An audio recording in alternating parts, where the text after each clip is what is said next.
Muling naging sentro ng kilig si Kim Chiu sa It's Showtime ngayong araw matapos ang isang pahayag na mabilis na binigyan ng malisyosong kahulugan ng madlang people. Sa gitna ng masayang usapan, nasabi ng aktres, "Marami man akong pinagdaanan pero magiging sulit kung ikaw ang aking hantungan." Isang linya na sapat para mag-ingay ang studio at mag-react ang mga manonood. Hindi lamang ang mismong salitang nagpatas ng kilig kundi pati ang paraan umano ng pagkakabitaw nito ni Kim.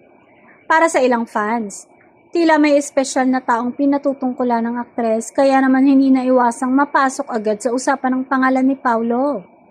Mas lalong naging makulay ang eksena dahil kilala ang mga host ng It's Showtime sa mabilis na pagsalo sa mga linyang pwedeng lagyan ng romantic na kahulugan. Kaya sa halip na basta lumipas ang sinabi ni Kim, naging instant kilig moment ito na tiyak na pag-uusapan ng Kim Pao supporters. Para naman sa mga tagahanga ni Kim at Paulo, nakakatuwang marinig ang salitang hantungan mula sa aktres.